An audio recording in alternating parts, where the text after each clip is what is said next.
నమస్కారం. మన middle class మహిళా ఛానల్కి స్వాగతం. నేను ఈరోజు చెప్పబోతుంది దెబ్బకాయ పచ్చడి అండి. దెబ్బకాయ పచ్చడి ఎలా చేసుకోవాలి అనేది చూద్దాం. మొన్న మేము ఫామ్కి వెళ్ళాం కదా, అక్కడ ఆయన మాకు దెబ్బకాయలు ఇచ్చారనమాట. ఇప్పుడు ఈ దెబ్బకాయల్ని ఎలా పచ్చడి పట్టుకోవాలి అనేది చెప్తానండి. ఈ దెబ్బకాయలు నేను శుభ్రంగా కడిగి ఒక పొడి క్లాత్తో తుడిచానండి. తుడిచిన తర్వాత ఇలా ఒక గిన్నెలో పెట్టేసి ఒక 1 అవర్ ఫ్యాన్ గాలికి వదిలేయాలన్నమాట. అలా చేశాను నేను. ఇప్పుడు వీటిని మనం ముక్కలుగా కట్ చేసుకుందాం. దెబ్బకాయల్ని ఇలా ముక్కలుగా చేసుకోవాలండి. తర్వాత ఒక స్టీల్ డబ్బా కానీ లేకపోతే జాడి కానీ లేకపోతే గాజు సీసాలో కానీ మనం పచ్చడిని ప్రిపేర్ చేసుకోవచ్చు. ముందుగా ఈ ముక్కలన్నిటినీ నేను ఒక స్టీల్ డబ్బాలో వేస్తున్నాను.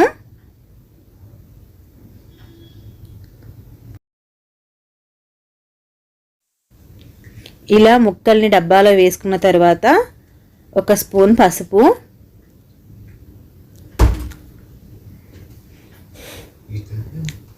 గల్లుప్పు నేను చిన్న టీ గ్లాస్ తీసుకున్నానండి, సరిపోతే మళ్ళీ వేసుకోవచ్చు. గల్లుప్పుని ముక్కల్లో వేస్తున్నాను. కొద్దిగా అడుగున అట్టి పెట్టుకోవాలి. ఇప్పుడు ఈ ముక్కలన్నిటిని ఇలా మిక్స్ చేసుకోవాలి. ఇలా బాగా మిక్స్ చేసుకున్న తర్వాత ఉప్పు పసుపు పట్టిన తర్వాత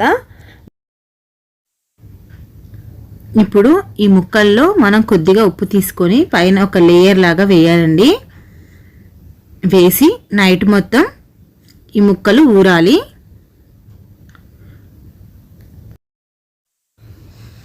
నిన్న మనం దెబ్బకాయ ముక్కల్ని ఊరబెట్టాం కదండి, ఇవ్వండి ఇలా ఊరాయన్నమాట.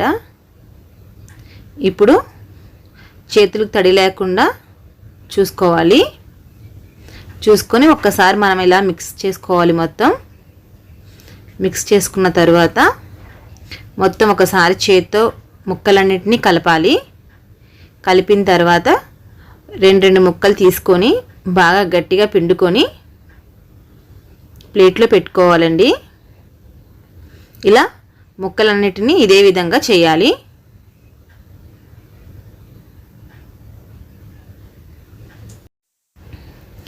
ఈ ముక్కలన్నిటినీ ఇదే విధంగా మనం పిండుకొని ప్లేట్లో మొత్తం పరచాలండి. పరిచిన తర్వాత ఈ ముక్కల్ని మనం తీసుకెళ్ళి ఎండలో ఈవినింగ్ వరకు ఉంచాలి. ఈ రసాన్ని కూడా ఒక 5 minutes ఎండ చూపాలండి. ఈ రసాన్ని కూడా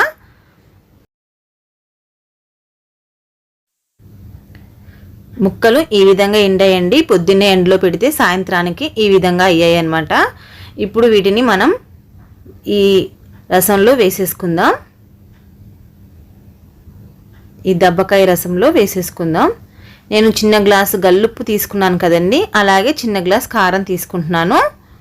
ఇప్పుడు ఇందులో కారం వేసేద్దాం.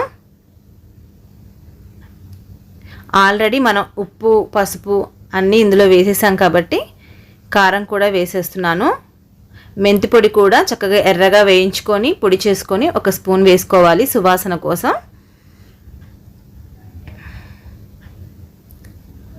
ఇప్పుడు దీన్ని మొత్తం మిక్స్ చేసుకుందామండి. మొత్తం ఈ విధంగా వచ్చిందండి. ఇలా పల్చగా ఉంది కదా. ఇప్పుడు దీన్ని ఒక గాజు సీసాలో కానీ గాజు గిన్నెలోకి కానీ మనం తీసుకోవాలి. ఇప్పుడు నేను ఇలా గాజు గిన్నెలోకి తీసేసుకుంటున్నాను. ఈ విధంగా పచ్చడి మొత్తం ఇలా గాజు గిన్నెలోకి తీసేసానండి. స్టీల్ డబ్బాలో ఎక్కువ రోజులు పులుపు పదార్థాలను పెట్టకూడదు, అందుకని ఇట్లా నేను గాజు బౌల్లోకి పచ్చడి మొత్తాన్ని తీసేసుకున్నాను.